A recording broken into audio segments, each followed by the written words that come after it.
अस्सलाम वालेकुम students, welcome to campus dot P K. कैसे हैं स्टूडेंट्स? ठीक ठाक हैं? क्या हाल चाल है? हाँ जी, आप लोगों के कमेंट्स बड़े छोटे छोटे मुझे जो है वो नज़र आ रहे हैं। इसको बड़ा करते हैं ताकि मुझे क्लियर नज़र आए नज़र। लें जी, बड़े हो गए हैं, वेरी गुड। हाँ जी बच्चों, क्या हाल चाल है? ठीक ठाक है? बताया नहीं ज़रा आपने। अस्सलाम वालेकुम सर, कैसे हैं आप? जी मैं बिल्कुल ठीक ठाक हूँ। मैं आप लोगों से पूछ रहा हूँ, आप मुझसे पूछी जा रहे हैं। हाँ जी, कल आप लोगों का जो टॉपिक था प्रोटीन, किसने बच्चों घर जाके उसको दोबारा सुना? जिसने, हाँ जी, किसने घर जाके दोबारा सुना था? हम ठीक है सर, आप कैसे हैं? जी मैं भी बिल्कुल ठीक ठाक हूँ, अल्हम्दुलिल्लाह ठीक ठाक। तो मेरा नेक्स्ट क्वेश्चन है बच्चे, जो कल टॉपिक पढ़ा था प्रोटीन, चूँकि प्रोटीन बचपन से ही हम लोग पढ़ते आ रहे हैं, इसमें एज सच कोई इतने लंबे लंबे कॉन्सेप्ट नहीं थे। हाँ, स्ट्रक्चर में थे, वो मैंने सारे एक्सप्लेन किए, कोर कॉन्सेप्ट। ठीक है, अब बताएं किसने घर जाके टॉपिक पढ़े थे, दोबारा टॉपिक को पढ़ा था, दोबारा लेक्चर सुना था? हाँ जी, किसी ने सुना दोबारा लेक्चर?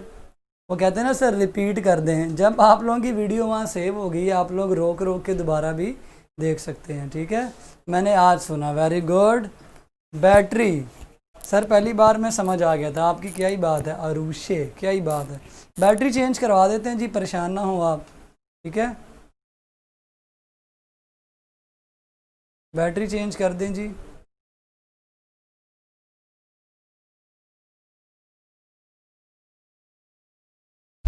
इधर से बैटरी चेंज होगी, चलें बैटरी चेंज कर रहे हैं बच्चों, इतने जो है ना वो आप आ जाएं।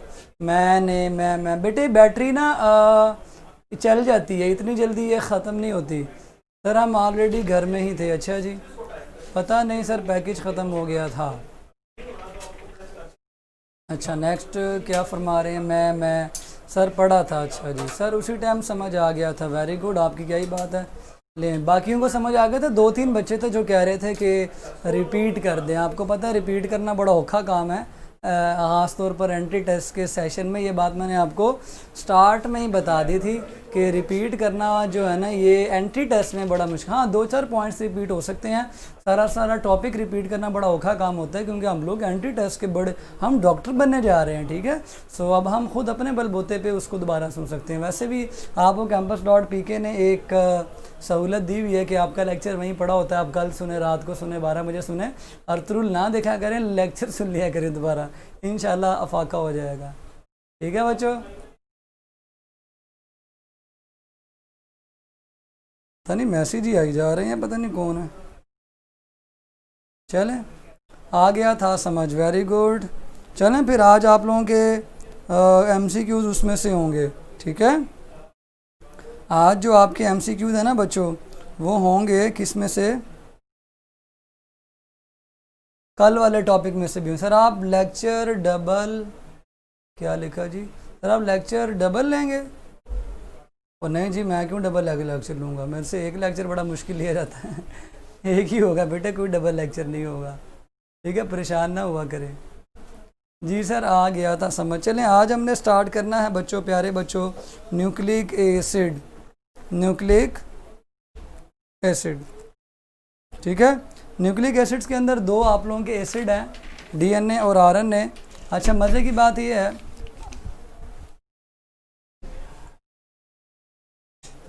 छुट्टियों पे जाना है तो छुट्टियों पे जाएंगे तो आपको केमिस्ट्री कोई और टीचर पढ़ा देंगे, ऐसी कोई बात नहीं है, टेंशन ना ले। डबल लेक्चर नहीं ले सकते हम।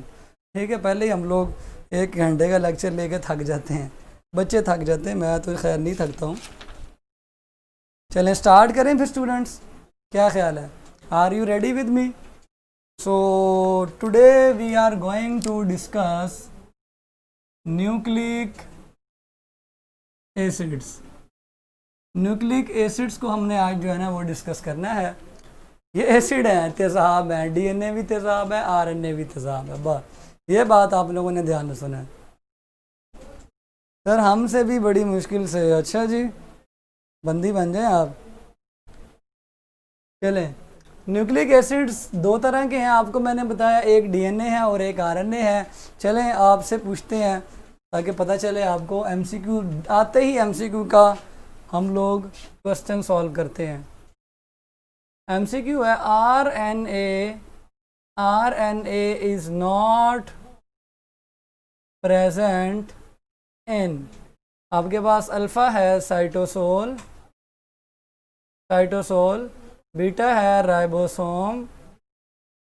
राइबोसोम, चार्ली है आपके पास क्रोमोसोम, क्रोमोसोम, और आपके पास डेल्टा है मेरे बच्चों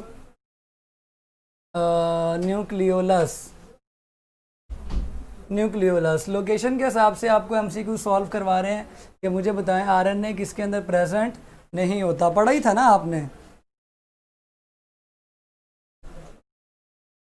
6 घंटे से बैठे रहते सर, क्या बात है आपकी। हम 6 घंटे खड़े खड़े पढ़ाते रहते हैं। ले वेरी गुड। क्रोमोसोम्स जो है ना इनके अंदर नहीं होता प्रेजेंट, तो क्रोमोसोम में डीएनए और प्रोटीन प्रेजेंट होती है। ये आपका आंसर हो गया। अच्छा, अब डीएनए कहाँ कहाँ प्रेजेंट होता है। लेकिन नेक्स्ट आपका एमसीक्यू है डीएनए इज नॉट प्रेजेंट इन। ठीक है, आपके पास अल्फा है न्यूक्लियस, बीटा है माइटोकॉन्ड्रिया, और उसके बाद आपके पास चार्ली अगेन वही राइबोसोम्स, और डेल्टा आपके पास बनेगा क्लोरोप्लास्ट। हाँ जी, लोकेशन आपको समझ आ गई। न्यूक्लिक एसिड्स के दोनों जो एसिड्स हैं, डीएनए एसिड है और आरएनए भी एसिड है, इनकी लोकेशन के हवाले से एमसीक्यूज आपको मैंने बता दिए हैं। हाँ जी, तो क्या जवाब बनेगा जी।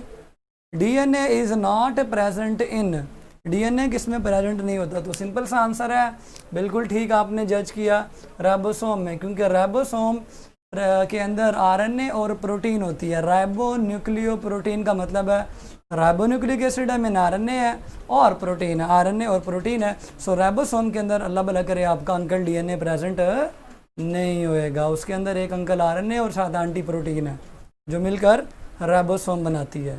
ठीक है, चलें, लोकेशन पता चल गई आपको। उसके बाद आपसे एमसीक्यू में क्या डायरेक्ट क्वेश्चन पूछते हैं कि न्यूक्लिक एसिड को किसने पहली मर्तबा आइसोलेट किया, मीन डिस्कवर किसने किया और कहाँ से किया, किसने किया और कहाँ से किया। ठीक है, अभी करवा लें इनका। चले बच्चों, आपका एक सर्वे है, इस सर्वे में आप लोगों ने अपनी प्रॉब्लम हमें शेयर करनी है और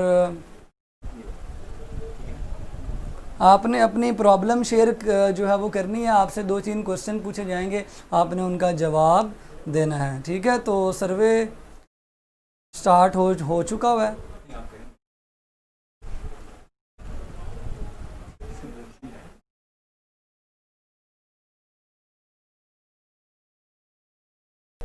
चलें बच्चों, आप लोगों का ख़त्म हो चुका हुआ है ये सर्वे। आप लोगों से पूछने का मकसद ये था कि हम लोगों ने आपको अपने हाल पे नहीं छोड़ा, हम आप लोगों से पूछते रहेंगे कि आप लोगों को क्या प्रॉब्लम्स पेश आ रही हैं। अब जिसकी प्रॉब्लम होगी हम उस प्रॉब्लम को हल करने की पूरी कोशिश भी करेंगे। अगर आपको की में प्रॉब्लम है, टेस्ट में प्रॉब्लम है, लेक्चर की ज्वाइनिंग में प्रॉब्लम है, तो हम उसको हल करने की भी पूरी कोशिश करेंगे। ठीक है, तो मेरा ख्याल है सर्वे कंप्लीट हो चुका हुआ है। तो अब आप लोग मुझे बताएं जी किसने। वेरी गुड, फ्रेडरिक मिशर साहब ने 1869 के अंदर जो है ना वो पस सेल से एक एसिड निकाला। उसने कहा अच्छा ये एसिड है, और उसने निकाला न्यूक्लियस से था, इसलिए न्यूक्लियस से निकलने की वजह से उसका नाम न्यूक्लिक एसिड रख दिया। ठीक है, एक तो उसको न्यूक्लियस से निकाला गया पहली मर्तबा और उसकी नेचर एसिडिक थी, इसलिए उसका नाम क्या रख दिया, न्यूक्लिक एसिड। ये बात लिखने वाली नहीं है, आप लोगों को पता, सियाने हैं। सर्वे में ऑल ऑफ दीज, अगर ऑल ऑफ दीज होता ना सारे ऑल ऑफ दीज ही लगा देते। मसला ये था पूछने का कि कौन सी प्रॉब्लम सबसे ज़्यादा है, ये मकसद था पूछने का। ठीक है, कौन सी प्रॉब्लम बहुत ज़्यादा आती है, ताकि पहले उसको ठीक करें, 1 बाय 1 सारी चीज़ें ठीक होती है ना, इकट्ठी तो नहीं हर चीज़ ठीक होती। ठीक है, तो चलें, पता चल गया जी आपको डीएनए कहाँ होता है, आरएनए कहाँ होता है, पहले मरतबा डिस्कवर किसने किया। अब हम चलते हैं कि न्यूक्लिक एसिड होते क्या हैं। न्यूक्लिक एसिड भी बच्चों पॉलीमर्स होते हैं। ये भी प्रोटीन्स की तरह पॉलीमर्स हैं and they are the polymers of nucleotides. जैसे एक लिविंग बॉडी सेल से मिलकर बनती है ना बच्चों, एक बिरयानी की देग बिरयानी के छोटे छोटे चावलों से मिलकर बनती है, एक बिरयानी की देग बिरयानी के छोटे छोटे चावलों से मिलकर बनती है, एक पूरी बिल्डिंग ईंटों से मिलकर बनती है। ऐसे ही बच्चों न्यूक्लिक एसिड जो है ना वो छोटे छोटे न्यूक्लियोटाइड से मिलकर बनता है, छोटे छोटे न्यूक्लियोटाइड से मिलकर बनता है। अब ये पॉलीमर है, पॉलीमर का मतलब बहुत बड़ा मॉलिक्यूल होता है। सो उस मॉलिक्यूल को बनाने के लिए हम इंशाल्लाह ताला इसके न्यूक्लियोटाइड्स को डिस्कस करेंगे। न्यूक्लियोटाइड्स की दो टाइप्स होती हैं। डीएनए के अंदर इनके न्यूक्लियोटाइड्स को कहा जाता है डीऑक्सी राइबो न्यूक्लियोटाइड्स, और आरएनए के अंदर जो न्यूक्लियोटाइड्स होते हैं उनको नाम दिया जाता है राइबो न्यूक्लियोटाइड्स। सो न्यूक्लियोटाइड ही डीएनए में होते हैं, सो न्यूक्लियोटाइड ही आरएनए में होते हैं। ठीक है सर, आपको बिरयानी बहुत याद आती है जी। मैं बेटे कराची से हूँ ना, कराची में मेरे 12 साल बचपन के गुजरे हैं, इसलिए मैं वहाँ से, मुझे खुद बड़ी बिरयानी पसंद है और भूख तो मुझे भी लग रही है। मैं आप लोगों के लिए इतनी मेहनत करता हूँ, पढ़ाता हूँ, आपको कोई मुझे ट्रीट भी नहीं दे रहा, तो मैंने तो आप लोगों को फिर तंग करना ही है ना। ठीक है, सो डीऑक्सी राइबो न्यूक्लियोटाइड और राइबो न्यूक्लियोटाइड में क्या फ़र्क है, फ़र्क बताते हैं। फ़र्क समझाने के लिए मैं आपको बताता हूँ कि तीनों के सब यूनिट्स होते हैं तीन। डीऑक्सी राइबो न्यूक्लियोटाइड के जो 3 सब यूनिट्स हैं उनमें पहला सब यूनिट पेंटोज शुगर है, पेंटोज शुगर, और यह शुगर स्पेशल शुगर है जिसका नाम डीऑक्सी राइबोज है। यानी राइबोज तो हमने पढ़ी थी, ये स्पेशल डीऑक्सी राइबोज है। दूसरा, इसके जो न्यूक्लियोटाइड्स है वो, इसके जो कंपोनेंट में सेकंड चीज़ है वो नाइट्रोजनस बेस है, और नाइट्रोजनस बेस इसमें 2 तरह की हैं, प्यूरीन्स और पायरिमिडीन्स। प्यूरीन्स डबल रिंग और पायरिमिडीन्स अल्लाह भला करे आपका सिंगल रिंग्ड होती हैं, सिंगल रिंग्स होती हैं। ठीक है, डीएनए यानी डीऑक्सी राइबो न्यूक्लियोटाइड जो कि डीएनए का पार्ट होते हैं, इनके अंदर जो प्यूरीन्स हैं, थोड़ा सा इसको यहाँ से स्टार्ट करें ताकि आपको क्लियर हो जाए। प्यूरीन्स इनके अंदर कौन कौन सी हैं, एडिनिन है और गवानिन है।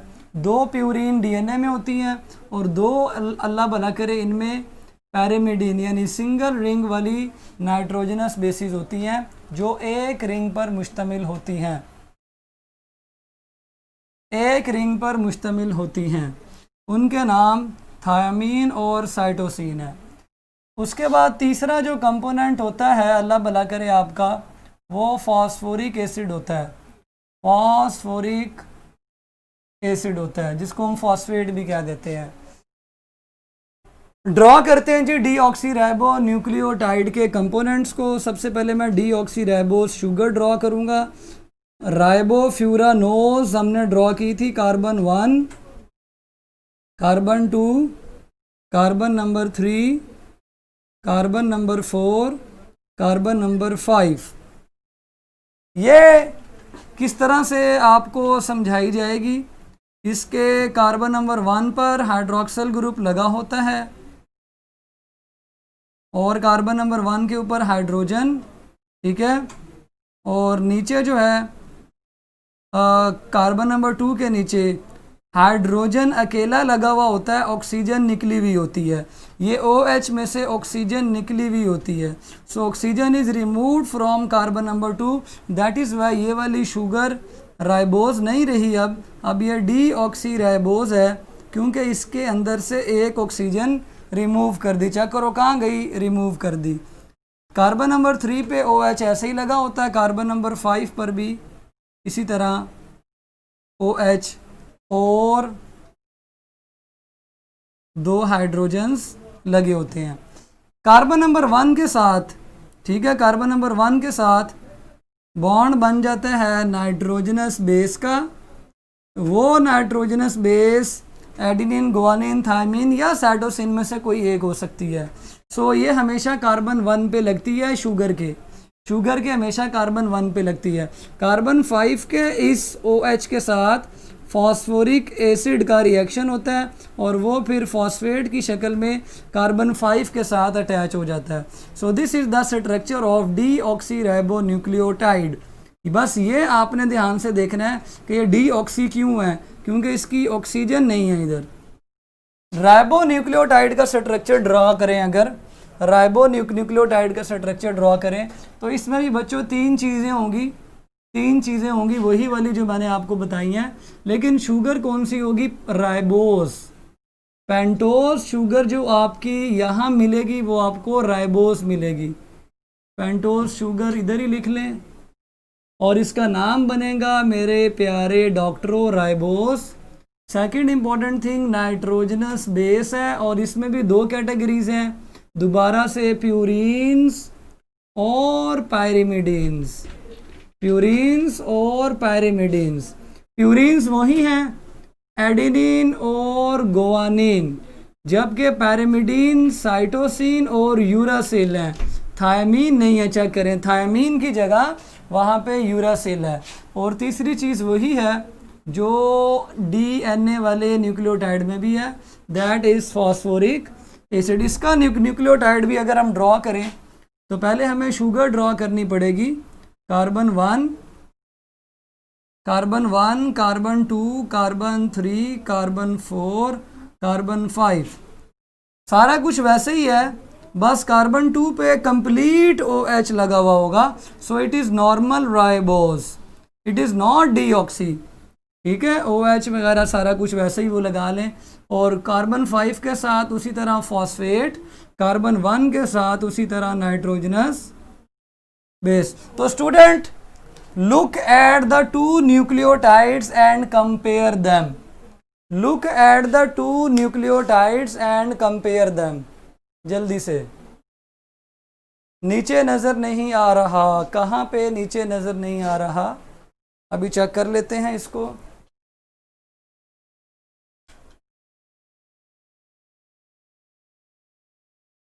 लें जी, थोड़ा सा आना शुरू हुआ बच्चों, नज़र चेक करें। थोड़ा और नीचे कर देते हैं इसको, नीचे कर देते हैं कैमरे को।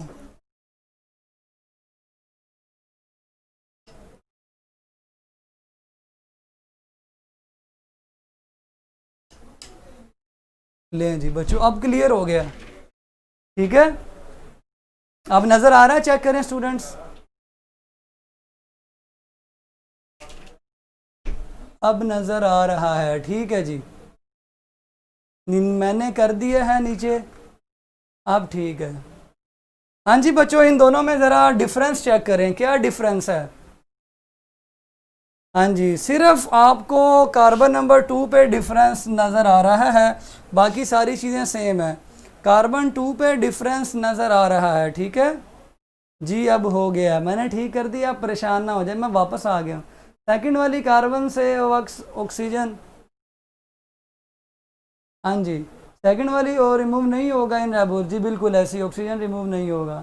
ठीक है, C2 पे PO ऑक्सीजन नहीं है जी, बिल्कुल C2 पे ऑक्सीजन नहीं है।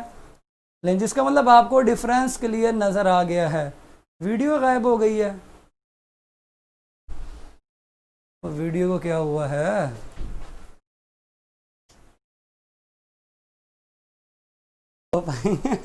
कर दिया बेटे, चेक करें, कर दिया ना? सब मिलकर कहो ठीक हो गई है, ऐसे रहने दें। नहीं बेटे, ठीक हो गई है। चले, आपको समझाना था जो मैंने समझा दिया। ठीक है, न्यूक्लियोटाइड में जो आपको फ़र्क बताना था कार्बन नंबर 2 पे, ये DNA में न्यूक्लियोटाइड सारे इस किस्म के होंगे और RNA में सारे न्यूक्लियोटाइड इस किस्म के होंगे। ठीक है बच्चों, सही हो गई है ना? अब आवाज़ नहीं आ रही है आप लोगों की? हो गई है ठीक, वेलकम बैक, थैंक यू। हाँ जी बच्चों, हो गई ठीक। चलें, फ़र्क समझ आ गया आपको? ये मैंने आपको सारे न्यूक्लियोटाइड्स का फ़र्क बता दिया। चलें, न्यूक्लियोटाइड बनाना सीख लिया आपने। न्यूक्लियोटाइड 3 किस्म का होगा। अब मैं आपको ये मिटा रहा हूँ, ठीक है। डीएनए में भी सारे न्यूक्लियोटाइड्स होंगे और आरएनए के अंदर भी बच्चों सारे न्यूक्लियोटाइड्स ही आपको मिलेंगे, लेकिन फ़र्क आपको बता दिया है। दो चीज़ों का फ़र्क है, एक राइबोस की कार्बन नंबर 2 पे लगी ऑक्सीजन का फ़र्क आ रहा है और एक नाइट्रोजनस बेस का फ़र्क आएगा। थायमीन की जगह आरएनए के अंदर यूरासिल आ जाएगी। बाकी न्यूक्लियोटाइड 3 किस्म का कौन कौन सा हो सकता है, ठीक है। मोनोफॉस्फेट के साथ भी हो सकता है, डाईफॉस्फेट के साथ भी न्यूक्लियोटाइड हो सकता है और ट्राईफॉस्फेट के साथ भी न्यूक्लियोटाइड हो सकता है। डीएनए के अंदर भी और आरएनए के अंदर भी 3 किस्म के न्यूक्लियोटाइड होंगे। अब जो भी न्यूक्लियोटाइड डीएनए में आपने लिखना है उसको डी के साथ लिखना है। फॉर एग्जांपल डी का मतलब है डीऑक्सी, एडेनिन वाला न्यूक्लियोटाइड है तो DAMP, डीऑक्सी यानी डीऑक्सी राइबो वाला adenosine monophosphate, deoxy adenosine diphosphate, deoxy adenosine triphosphate, mono वाला, डाई वाला, ट्राई वाला, तीनों किस्म की, ठीक है जी। बिल्कुल ऐसे ही है, ऑक्सीजन के रिमूव होने की वजह से ही उसे डीऑक्सी कहते हैं। इसी तरह गुआनिन वाले भी तीनों शक्ल में आप लिखेंगे, डी के साथ GMP, M1 फॉस्फेट के साथ, GDP 2 फॉस्फेट के साथ और GTP 3 फॉस्फेट के साथ। इसी तरह C वाले भी, इसी तरह T वाले भी। आरएनए के अंदर जब आप न्यूक्लियोटाइड लिखेंगे तो आप डी नहीं लगाएंगे, आरएनए के अंदर आप डी मिटा देंगे सबके। ये आरएनए के न्यूक्लियोटाइड हैं, AMP, ADP, ATP, उसके बाद GMP, GTP और GTP। इसके साथ ही सी वाले भी होंगे, टी वाले नहीं होंगे, वहाँ पे यू वाले होंगे, UMP वाले, ठीक है। इसको पहचानें, ATP ये एनर्जी करेंसी भी है, ये एनर्जी करेंसी भी है और साथ में न्यूक्लियोटाइड भी है। कभी हम लोगों ने इस चीज़ पे गौर नहीं किया कि वो ATP जो अल्लाह भला करे आपका एनर्जी करेंसी है ना, वही ATP हमारे न्यूक्लियोटाइड्स के अंदर वो न्यूक्लियोटाइड है, वो डीएनए के अंदर प्रेजेंट है। मतलब ATP डीएनए का पार्ट होता है। ये देखिए ये ATP न्यूक्लियोटाइड है, लेकिन ये ATP आरएनए का पार्ट ATP की शक्ल में है और डीएनए का पार्ट ये डीऑक्सी ATP की शक्ल में है। सो एक्चुअल में ATP आरएनए का पार्ट होगा। इसी तरह अब आपको मैं चेन बनाने की तरफ लेके जाता हूँ। ये आपको टेबल में सारे मिल जाएंगे न्यूक्लियोटाइड, डीएनए के भी आरएनए के भी। फ़र्क ये है डीएनए के सारे न्यूक्लियोटाइड्स के साथ जिस तरह टेंसिस नहीं करते हम, ठीक है, जिस तरह हम टेंसिस करते हैं, टेंसिस के अंदर हम करते हैं जी कौन कौन से होते हैं, इंडेफिनिट, कॉन्टिन्यूअस, परफेक्ट और परफेक्ट कॉन्टिन्यूअस। लेकिन इन तीनों को प्रेजेंट, पास्ट और फ्यूचर में लिखते हैं। इसी तरह 4 नाइट्रोजनस बेसिस वाले न्यूक्लियोटाइड्स हैं और चारों मोनो, डाई और ट्राई की शक्ल में मौजूद हैं। मतलब 12 हो गए, 12 किस्म के nucleotides with respect to number of phosphate वो डीएनए में, और 12 किस्म के ही आपको मिलेंगे आरएनए में। टेबल चेक कर लें, ठीक है, 12 किस्म के डीएनए मिलेंगे, 12 किस्म के आरएनए में। टेबल चेक करें 32 नंबर पेज पे, ओके। उसके बाद सर हेरिडिटी मटेरियल एक्सप्लेन कर दे। बेटे वो तो फंक्शन में आएगा ना, अभी हम स्ट्रक्चर तो क्लियर कर लें ज़रा। न्यूक्लियोटाइड के अंदर शुगर की कार्बन 1 पे क्या लगा, MCQs जो आपको आएंगे। शुगर जो न्यूक्लियोटाइड का हिस्सा है उसकी कार्बन 1 पे क्या लगा, कार्बन 2 पे क्या है, कार्बन 3 के साथ क्या है, कार्बन 4 इतना नहीं आता, MCQs के अंदर 5 आता है। 1 के साथ आपको मैंने बता दिया बेस लगी होती है। 2 की ख़ास बात H या OH वाली है। 3 जो है ना ये OH अपने साथ लगाता है और ये नेक्स्ट न्यूक्लियोटाइड के साथ बॉन्डिंग भी करता है, नेक्स्ट न्यूक्लियोटाइड के साथ फॉस्फोडाइस्टर बॉन्ड अभी बनाना सिखाऊंगा आपको। कार्बन 5 के साथ फॉस्फेट लगा होता है। सो ये 4 MCQs नोट कर लें। शुगर की कार्बन 1 पे क्या लगा है, कार्बन 2 पे क्या लगा है, कार्बन 3 पे, कार्बन 5 पे। ये 4 MCQs बड़े इंपॉर्टेंट है। उसके अलावा अगर हम न्यूक्लियोटाइड में से फॉस्फेट निकाल दें। मैंने तो कहा ना, एक लगा होगा, दो लगा होगा या तीन। अगर एक भी ना लगा हुआ हो तो फिर उसको न्यूक्लियोसाइड कह देते हैं। न्यूक्लियोटाइड में से फॉस्फेट निकाल दें तो न्यूक्लियोसाइड बन जाता है, न्यूक्लियोसाइड बन जाता है। तो पीछे बचता क्या है? पीछे बेस बच जाती है और पीछे आपको नाइट्रोजनस बेस बच जाती है।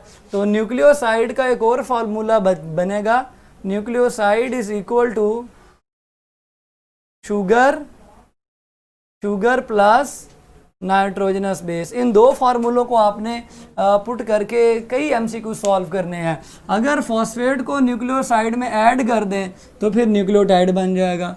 न्यूक्लियोटाइड में से फॉस्फेट निकाल दें तो न्यूक्लियोसाइड बन जाएगा। न्यूक्लियोटाइड में से न्यूक्लियोसाइड को निकाल दें तो फॉस्फेट आ जाएगा। इसी तरह ये भी सारे आपके एमसीक्यूज हैं। न्यूक्लियोसाइड में से बेस निकाल दें, खाली शुगर बच जाएगी। सो इन दोनों इक्वेशंस को नोट कर लें और कई एमसीक्यूज जो हैं वो आपको इसमें से। बेटे अब आप एक्स्ट्रा कमेंट्स कर रहे हैं, it's not good for your health. नहीं तो आपको पता ना चैट हाइड वाली ऑप्शन भी है, चैट हाइड ना करवा दूं फिर आपको अच्छा नहीं लगेगा। सो आप जो है ना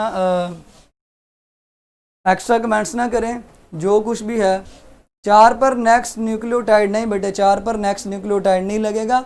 5 और 3 के दरमियान में बॉन्ड बनेगा, वो बना के आपको चेक कराते हैं। पॉलीमर बनाना आपको सिखा रहा हूँ बच्चों, ध्यान से देखिएगा, इंशाल्लाह आपको बड़ा फ़ायदा होगा। ठीक है, पॉलीमर बनाते हैं।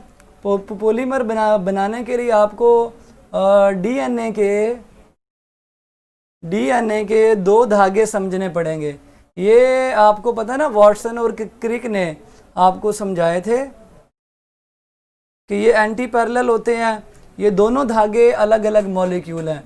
ये एक मॉलिक्यूल है और ये दूसरा मॉलिक्यूल है। 2 मॉलिक्यूल होते हैं डीएनए के अंदर।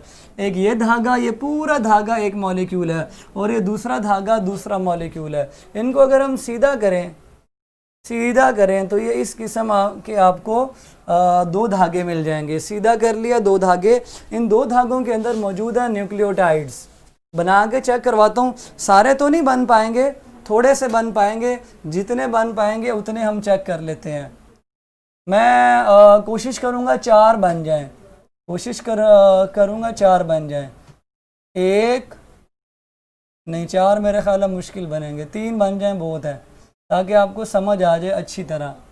ठीक है, 3 भी बन जाएं तो बहुत है।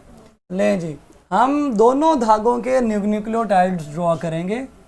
पहला न्यूक्लियोटाइड मैं ड्रॉ करने जा रहा हूँ। न्यूक्लियोटाइड के 3 कंपोनेंट्स ड्रॉ करेंगे। 3 कंपोनेंट्स ड्रॉ करेंगे। लें जी, 3 कंपोनेंट्स ड्रॉ होने जा रहे हैं। ठीक है, मैं ना डायरेक्टली इसको रिंग स्ट्रक्चर की फॉर्म में लिखूंगा। कार्बन मैंने शो नहीं कराने, अब कार्बन 5 शो करवाऊंगा क्योंकि वो रिंग से बाहर है। कार्बन 1 के साथ आपको मैं लगा देता हूँ यहाँ पे एडेनिन लगा देते हैं, डबल रिंग वाली जो बेस है। एडेनिन डबल रिंग वाली है क्योंकि प्यूरिन डबल रिंग वाली है। फॉस्फेट, ये मैंने हाइड्रोक्सिल ग्रुप फॉस्फेट वाला लगा दिया। ठीक है, चेक करें, हाइड्रोजन वगैरह पूरे कर दिए। थोड़ा सा इसको ऐसे कर ले जी, कार्बन 5 की वैलेंसी पूरी कर दी है। कार्बन नंबर 3 के ऊपर आपको पता है हाइड्रोक्सिल ग्रुप लगा होता है। ये हमारे काम की चीज़ है। This is 1 nucleotide. अब इसका मैं फॉस्फोडाइस्टर बॉन्ड कैसे बनाऊंगा? मैं फॉस्फोडाइस्टर बॉन्ड बनाने से पहले अगला न्यूक्लियोटाइड यहाँ पे ड्रॉ करता हूँ। उम्मीद है जब अगला न्यूक्लियोटाइड ड्रॉ हो जाएगा तो आपके सामने रास्ता क्लियर हो जाएगा। अगले न्यूक्लियोटाइड में मैं एक रिंग वाली नाइट्रोजनस बेस ड्रॉ करता हूँ। इसको मैं नाम देता हूँ साइटोसिन का, साइटोसिन। और इसके ऊपर मैं कार्बन 5 ड्रॉ कर देता हूँ। कार्बन 5 के साथ ऐसे लिए हाइड्रोक्सिल ग्रुप आ गया। और ये 2 बॉन्ड ऐसे ही हाइड्रोजन वाले हैं, वो मैं मेंशन नहीं कर रहा। और इसके 3rd कार्बन पे हाइड्रोक्सिल ग्रुप मेंशन करना पड़ेगा। बच्चों अब ध्यान से समझें फॉस्फोडाइस्टर बॉन्ड कैसे बनेगा। ठीक है, फॉस्फोडाइस्टर बॉन्ड बनाने के लिए मुझे फॉस्फोरिक एसिड बीच में ड्रॉ करना पड़ेगा। This is the phosphoric acid. Phosphoric acid draw कर रहा हूँ मैं, ध्यान से देखिए, अगर आपको परेशानी ना हो तो। ये मैंने ड्रॉ कर दिया फॉस्फोरिक एसिड, H3PO4। H3PO4 मैंने ड्रॉ कर दिया, चेक करें H3PO4। जब मैंने H3PO4 ड्रॉ किया ना मेरे बच्चों, तो फॉस्फोरिक एसिड का एक हाइड्रोक्सिल ग्रुप ऊपर वाले न्यूक्लियोटाइड के सामने आ गया और दूसरा हाइड्रोक्सिल ग्रुप नीचे वाले न्यूक्लियोटाइड के सामने आ गया। इसी तरह ये न्यूक्लियोटाइड कंप्लीट हो गया, ऊपर वाला भी इसी तरह न्यूक्लियोटाइड कंप्लीट होगा, न्यूक्लियोटाइड कंप्लीट होगा। सो नीचे वाले हाइड्रोक्सिल ग्रुप के साथ ये वाटर बन के रिलीज़ हो जाएगा, वाटर बन के रिलीज़ हो जाएगा और ऑक्सीजन बच जाएगी। आपको पता है वाटर रिलीज़ होता है तो ऑक्सीजन के ज़रिए ये फॉस्फेट इसके साथ बॉन्ड बना लेगा। सो ऊपर वाला न्यूक्लियोटाइड भी कंप्लीट हो गया है। नीचे वाला किस तरह से अपना फॉस्फोडाई ईस्टर बॉन्ड बनाएगा, चेक करें। ये एक वाटर मॉलिक्यूल यहाँ से निकल गया, इस एक वाटर मॉलिक्यूल के निकलने से यहाँ पे क्रिएट होगा ईस्टर बॉन्ड, ईस्टर बॉन्ड। ये एक ईस्टर बॉन्ड हो गया जी, this is the ester bond. उसके बाद यहाँ पर भी यही रिएक्शन होगा और वाटर निकलने के बाद ऑक्सीजन के ज़रिए ये कार्बन फास्फोरस के साथ जुड़ जाएगा। This is the second ester bond, एक ऊपर ईस्टर है और एक नीचे ईस्टर है, यहाँ पर भी वाटर निकल जाएगा। सो दो ईस्टर बने हैं एक फॉस्फोरिक एसिड की मदद से, इसीलिए इसका नाम डाई ईस्टर है। One ester and this is the second ester, it is known as phosphodiester. दो ईस्टर हैं, चूँकि दरमियान में फॉस्फेट है तो इसका नाम फॉस्फोडाई ईस्टर बॉन्ड रखा गया। मैंने दो न्यूक्लियोटाइड्स मिला दिए हैं, दो न्यूक्लियोटाइड्स जो हैं वो मिला दिए हैं। अब तीसरा न्यूक्लियोटाइड नीचे से मिलाएंगे हम इसके साथ। मैंने कोशिश की थी 4 आ जाएं, लेकिन बच्चों 4 नहीं आ सके, 3 ही आएंगे, 3 बहुत हैं। इसी तरह ये दो न्यूक्लियोटाइड जब आपस में मिल जाते हैं ना तो इस स्ट्रक्चर को उसी तरह जैसे हमने पहले कहा था डाई न्यूक्लियोटाइड कहेंगे। और डाई न्यूक्लियोटाइड के अंदर एक फॉस्फोडाइस्टर बॉन्ड होता है। तीसरा जब मैं मिलाऊंगा तो वो ट्राई न्यूक्लियोटाइड हो जाएगा, ट्राई न्यूक्लियोटाइड हो जाएगा, ठीक है। कार्बन 5 मेंशन करना पड़ेगा, कार्बन 5 का हाइड्रोक्सिल ग्रुप मेंशन करना पड़ेगा। बॉन्ड्स ऐसे ही छोड़ देते हैं, इधर हाइड्रोक्सिल ग्रुप आ गया। अब मैं इसका भी जोड़ने लगा हूँ फॉस्फोरिक एसिड के ज़रिए। फॉस्फोरिक एसिड के ज़रिए कैसे बॉन्ड बनेगा चेक करें, प्यारा सा चेक करें जी, इंशाल्लाह मज़ा आ जाएगा। अब यहाँ पर भी एक ये बनेगा, एक ये वाटर निकल जाएगा, एक ये वाटर निकल जाएगा। ऊपर वाले वाटर के निकलने से ये ऊपर इसके साथ बॉन्ड बना लेगा O के ज़रिए, और नीचे भी वाटर निकलने की वजह से ये O के ज़रिए बॉन्ड बन जाएगा। सो ये भी क्या है आपका फॉस्फोडाई ईस्टर बॉन्ड है। सो एक ये ऊपर वाला फॉस्फोडाई ईस्टर और एक ये नीचे वाला, और इस पूरे स्ट्रक्चर को हम नाम देंगे मेरे प्यारे भाइयों और बहनों और डॉक्टरों, this is the tri nucleotide. 3 nucleotides मैंने जोड़ दिए हैं तो अब ये बन गया ट्राई। ट्राई न्यूक्लियोटाइड के अंदर 2 मरतबा फॉस्फोडाई ईस्टर बॉन्ड बनेंगे, 2 मरतबा फॉस्फोडाई ईस्टर बॉन्ड बनेंगे। सो स्ट्रक्चर से सर स्ट्रक्चर से क्या सवाल आएंगे जी? सवाल यही आएंगे कि कार्बन 1 पे क्या लगा है, कार्बन 5 के साथ क्या लगा है, कार्बन 3 के साथ क्या लगा है, कार्बन 5 के साथ क्या, मतलब इस तरह के सवाल आएंगे जो मैंने आपको साथ साथ नोट भी करवाए हैं। चलें, इसके अंदर ही मैं Watson and Crick model explain कर देता हूँ, आपको इंशाल्लाह फ़ायदा होगा। साथ ही मैं यहाँ पे आपको थायमीन ड्रॉ कर देता हूँ जो कि सिंगल रिंग वाली नाइट्रोजनस बेस है। ये सारा जो गंद मैंने मारा है इसको मिटा देते हैं ताकि ये पता चल जाए आपको ये एक धागा कंप्लीट हो गया। इस तरह के सैकड़ों न्यूक्लियोटाइड जब लग जाते हैं तो ये पूरा जो बहुत लंबा धागा है ये धागा मैंने बना दिया, ये पॉली न्यूक्लियोटाइड स्ट्रैंड आ जाएगा। This is what poly nucleotide. मैंने तो 3 ड्रॉ किए ना, अगर बहुत ज़्यादा ड्रॉ होंगे तो ये पॉली न्यूक्लियोटाइड स्ट्रैंड होगा और ये एक धागा है। इस एक धागे के अंदर अगर हम इसके एंड्स का नाम रखें डायरेक्शन बताने के लिए तो ये 5 प्राइम एंड है और ये 3 प्राइम। चेक करें, इसका कार्बन 5 ऊपर वाली जानिब है। शुगर की डायरेक्शन बतानी होती है, कार्बन 5 ऊपर वाली तरफ है, कार्बन 3 नीचे है। कार्बन 5 ऊपर, कार्बन 3 नीचे। इधर देखें कार्बन कार्बन नंबर 3 नीचे है। सो ये 3 प्राइम जहाँ पे कार्बन 3 आ रहा है और ये 5 प्राइम जहाँ कार्बन 5 फ्री है, आगे कोई न्यूक्लियोटाइड नहीं। अब इसकी बारी है, इस स्ट्रैंड की बारी है। ये स्ट्रैंड उल्टा होगा, वाटसन एंड क्रिक के मुताबिक ये वाला स्ट्रैंड बच्चों उल्टा होगा। उल्टा मीन इसकी सारी शुगरें उल्टी होंगी। शुगरें उल्टी का मतलब क्या है? ऐसे इनकी शुगर होगी उल्टी, उल्टी शुगर, उल्टी शुगर है जी, चेक करें, उल्टी शुगर है। अब ये इसकी कार्बन नंबर 1 है, इस कार्बन नंबर 1 के साथ एडेनिन के सामने थायामीन लग जो है वो लगेगी। थायामीन मैंने आपको अभी बताया था, सिंगल रिंग वाली नाइट्रोजनस बेस है थायामीन, वो भी उल्टी होगी और ये इसके सामने आ जाएगी, धागे के सामने, धागे का नाइट्रोजनस बेस का कंपोनेंट आएगा। एडेनिन और थायामीन आमने सामने आने के बाद 2 हाइड्रोजन बॉन्ड बना लेंगी, 2 हाइड्रोजन बॉन्ड बना लेंगी। कार्बन 1 पे नाइट्रोजनस बेस जो है वो लगा दी। अब कार्बन 5 बचता है, कार्बन 5, कार्बन 5 के साथ पीछे कार्बन 3 है, कार्बन 3 पे उसी तरह हाइड्रोक्सिल ग्रुप लगा हुआ है। कार्बन 5 के साथ OH है, बाकी की वैलेंसी उसी तरह पूरी करनी है। अगला न्यूक्लियोटाइड ड्रॉ करते हैं। न्यूक्लियोटाइड नंबर 2 के सामने न्यूक्लियोटाइड नंबर 2 आएगा, उसको भी हमने उल्टा ड्रॉ करना है, इसीलिए तो ये एंटी पैरेलल है। उल्टा ड्रॉ करेंगे बच्चों, उल्टा, ज़्यादा बड़ा तो नहीं बन रहा, थोड़ा छोटा कर लें, उल्टा ड्रॉ करना है। जब हम इसको उल्टा ड्रॉ, ज़्यादा बड़ा हो गया छोटा हो जा, ताकि थोड़ी सी सीक्वेंस भी रह ले। अब ठीक है, उल्टा ड्रॉ किया जी हमने इस शुगर को भी, और इसके कार्बन 1 के साथ हमने C के सामने गुवानिन आएगी। गुवानिन चूंकि डबल रिंग नाइट्रोजनस बेस है तो हम 2 रिंग्स ड्रॉ करेंगे, 2 रिंग्स ड्रॉ कर देंगे। सपोज ये 2 रिंग्स हैं, इसको हम गवानिन कह रहे हैं। गवानिन 2 रिंग्स वाली बेस है, प्यूरिन है, और इस गवानिन का सामने वाली, ये आमने सामने आ गए ना, ये एक दूसरे के महल्लेदार हैं, आमने सामने। तो गुवानिन का साइटोसिन के साथ 3 मरतबा हाइड्रोजन बॉन्ड बनेगा।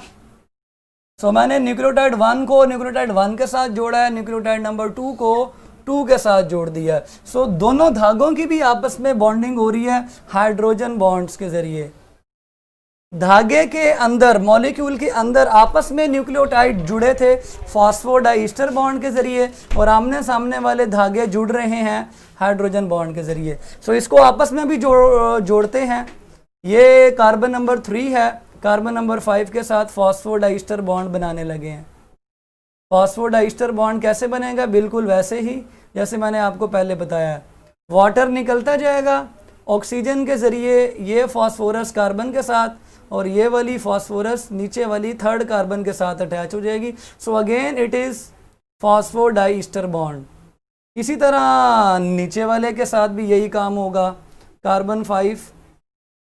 तीसरा न्यूक्लियोटाइड उल्टा सामने वाले का एंटी पैरेलल में ड्रॉ करने जा रहा हूँ, ये लास्ट होगा, और इस तरह हम 2 धागे बनाने में कामयाब हो जाएंगे।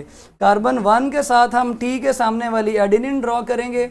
एडेनिन चूंकि आपको पता है डबल रिंग नाइट्रोजनस बेस है, तो 2 रिंग्स बना देते हैं, एक रिंग, और ये हो गया जी डबल रिंग। ये आपके पास एडेनिन है, TA के सामने आ चुकी है, धागे के अंदर double bond hydrogen, double hydrogen bond बन चुका है। सो इसका 3rd न्यूक्लियोटाइड सामने वाले के 3rd न्यूक्लियोटाइड के साथ जुड़ चुका, और अब इसको आपस में भी हम जोड़ देते हैं। 3rd कार्बन के साथ हाइड्रोक्सिल ग्रुप है, बीच में फॉस्फोरिक एसिड आएगा, और वो इसके ज़रिए आपको बना के देगा phosphodiester bond, phosphodiester bond. So this is your phosphodiester bond number 2, जो इस स्ट्रैंड का है, जो इस स्ट्रैंड का है। और अगेन ये फॉस्फोडाइस्टर बॉन्ड आपको धागा जोड़ के दे रहा है। इसके अगेन कार्बन नंबर 5 के साथ फॉस्फेट लगा होगा, कार्बन नंबर 5 के साथ फॉस्फेट लगा होगा, जिसको मैंने शॉर्टकट में PO4 लिख दिया है। अब इसकी भी डायरेक्शन देखें, इसकी कार्बन नंबर 3 ऊपर आ रही है, डायरेक्शन देखें, शुगर्स की डायरेक्शन देखें। कार्बन नंबर 3 के ऊपर हाइड्रोक्सिल ग्रुप था जो कि ऊपर वाली जानिब आ रहा है। सो इसकी डायरेक्शन 3 प्राइम टू, ये 5 वाला जो कार्बन है ये नीचे तरफ आ रहा है, तो इसकी डायरेक्शन 5 प्राइम नीचे वाली तरफ होगी। सो 3 प्राइम से 5 प्राइम इसकी डायरेक्शन होगी धागे के मुताबिक। सो दो धागे डीएनए के आपस में जुड़े हैं और मैंने जोड़ के आपको दिखाए। With in the same strand phosphodiester bond है और आमने सामने वाले जो बॉन्ड्स हैं जो अपोजिट हाइड्रोजन बॉन्डिंग होती है, कॉम्प्लीमेंट्री हाइड्रोजन बॉन्डिंग है, जिसको हम कहते हैं एट जीसी फार्मूला है, AT GC, at government college के मुताबिक आपको ये सारा समझ आ जाएगा। हाँ जी स्टूडेंट्स, बन गया।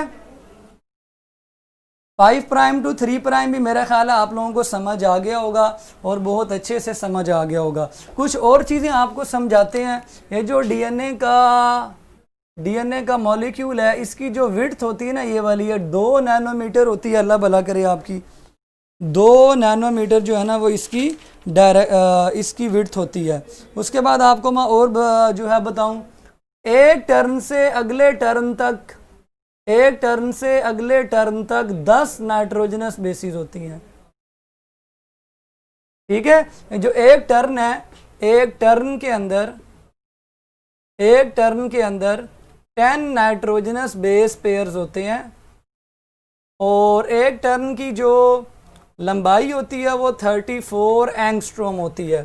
34 एंगस्ट्रोम एक टर्न की लंबाई होती है और 34 एंगस्ट्रोम में से अगर हमने हर बेस पेयर का अगले बेस पेयर से फासला कैलकुलेट करना हो ना, ये वाला, तो 10 से डिवाइड कर देंगे, ये फासला आएगा 0.34 एंगस्ट्रोम। एंगस्ट्रोम कहते हैं 10⁻⁻10। नैनोमीटर में भी आप ये कन्वर्ट करके वैल्यू लिख सकते हैं तो बड़ी वैल्यू हो जाएगी। ठीक है, नैनोमीटर के अंदर सॉरी छोटी हो जाएगी क्योंकि वो 10⁻⁹ होता है। सो ये आपको बताया। उसके अलावा यहाँ पे चीज़ देखें, ये जो छोटा खड्डा होता है, ये वाला खड्डा माइनर ग्रूव कहलाता है। ग्रूव मीन खड्डा, ये माइनर ग्रूव कहलाता है। ठीक है, और ये जो बड़ा खड्डा होता है ये इक्वल नहीं होते। हम लोग इक्वल बना देते हैं, इक्वल नहीं होते हम लोग ना, ऐसे बनाते हैं इसको। ये रॉन्ग है, this structure is wrong. Actual में इस तरह से ये लैडर होती है जिसमें माइनर और मेजर ग्रूव्स बनती हैं, खड्डे बनते हैं। इसकी मिसाल ऐसे है जैसे आप लोहे की सीढ़ी से ऊपर जाते हैं। लोहे की सीढ़ी ऐसे ऊपर जाती है ना घूमती हुई, अगर लोहे की सीढ़ी ऐसे जा रही है, ये एक धागा है, और दूसरी सीढ़ी उसी के एंटी पैरेलल नीचे आ रही है, तो वो 2 धागे हैं। ऐसे ये डीएनए 2 धागों पे मुश्तमिल होते हैं। सारे एमसीक्यूज हैं। ठीक है, एक टर्न की लंबाई 34 एंगस्ट्रोम है, हर टर्न में 10 बेस पेयर्स हैं और एक बेस पेयर से अगले बेस पेयर तक का जो फासला है वो 10 से डिवाइड हो जाएगा, 0.34 आ जाएगा। तो ये सारे एमसीक्यूज नोट कर लें। और ये सारा जो मॉडल आपको समझाया, ये वॉटसन एंड क्रिक मॉडल जो है वो समझाया। बेस पेयरिंग की कॉम्प्लीमेंटरी चारगफ ने आके एक्सप्लेन की। चारगफ साहब ने कहा कि जितनी मर्तबा ए आ रहा है ना, उतनी मर्तबा ही टी आ रहा है, और जितनी मर्तबा जी आ रहा है उतनी मर्तबा ही सी आ रहा है, उतनी मर्तबा ही सी। एडिनिन और गवानिन प्यूरिन्स हैं। सो प्यूरिन्स की रेशो टी और सी पैरामिडीन्स की रेशो के बराबर है। नहीं यकीन आता तो टेबल पे जाएं, उसमें आपको चारगफ रूल का टेबल मिलेगा जिसमें लिखा हुआ है कि एडिनिन और थायामीन की जो रेशो है वो 30s में है, 30s के राउंड अबाउट है, एग्जैक्ट 30 नहीं है। एडिनिन और थायामीन की जो रेशो है वो परसेंटेज में आपको मिलेगी 30.9, किसी में 29, किसी में 27, किसी में 31। सो ये 30s में है। और जो आपको मिल रही है जी की और सी की, ये वाली आपको परसेंटेज मिल रही है जी और सी की 20s में, किसी में 19, किसी में 18, किसी में 21। सो एडिनिन और थायामीन की रेशो आपस में बराबर है, जी और सी की आपस में बराबर है। इसका मतलब ए और जी को ऐड करें तो टी और सी के बराबर आंसर आ जाएगा। चेक करके देख लें आप। अगर मैं पहले मैन की एग्जांपल लूँ तो मैन के अंदर आपको 4 नाइट्रोजनस बेसिस नज़र आ रही हैं। एडिनिन मैन की एग्जांपल है, मैन की आपको टेबल में मैन की एग्जांपल नज़र आएगी, उसमें चेक करें ध्यान से क्या लिखा हुआ है। एडिनिन की परसेंटेज आपको मिल रही है 30.9 और गुआनिन की 19.9 19.9, थायमीन की 29.4 और साइटोसिन की आपको नज़र आ रही है 19.8। तो प्यूरिन्स को आपस में ऐड करें, ये दोनों प्यूरिन्स हैं और ये दोनों पैरामिडीन्स हैं। देखें आपका जवाब प्यूरिन्स का पैरामिडीन्स के तकरीबन बराबर ही आएगा। दिस इज़ कॉल्ड चारगफ रूल, कि जितनी दफ़ा प्यूरिन आएगी धागे में उतनी मरतबा ही पैरामिडीन आएगी, क्योंकि ये आमने सामने आएंगी। जितना लंबा धागा ये है उतना लंबा ही दूसरे वाला धागा होगा, सो इनकी रेशो आपस में बराबर आ जाएगी। So this is the Chargaff rule. उसके अलावा फ्रैंकलिन और विल्किन, उन दोनों ने क्या किया, इसका भी MCQs आया हुआ है जी। फ्रैंकलिन और विल्किन और फ्रैंकलिन ने मिलकर क्या किया था, इन्होंने एक्सरे डाइफ्रैक्शन की थी DNA के मॉलिक्यूल की। एक्सरे जैसे हम करते हैं ना, हड्डियों का एक्सरे करते हैं, चेस्ट एक्सरे करते हैं, ऐसे इन्होंने DNA का एक्सरे करके बताया और इन्होंने कहा जनाब कि DNA का ऐसा स्ट्रक्चर होता है। सो इन्होंने भी अपना अपना हिस्सा बीच में अदा किया था। ठीक है स्टूडेंट, मेरा ख्याल है मैंने काफ़ी एक्सप्लेन कर दिया और बीच में से कोर कॉन्सेप्ट जाके आपको दिए हैं। फॉस्फोडाइस्टर बॉन्ड बनाने सिखाए हैं आपको और डायरेक्शन दिखाई है, चेक करें आपको इस सारी शुगर्स की जो ऑक्सीजन है वो ऊपर है और इन सब की ऑक्सीजन नीचे की तरफ है। ठीक है, सबका चेक करें किस तरह ये आपस में बॉन्डिंग कर रहे हैं, किस तरह ये आमने सामने वाली बेस के साथ भी बॉन्डिंग कर रहे हैं। सो ये वाली एक स्ट्रैंड की न्यूक्लियोटाइड है और वो दूसरे स्ट्रैंड की न्यूक्लियोटाइड है, आपस में भी और सामने वाले के साथ भी बॉन्ड बनाते हैं। ठीक है, चलें,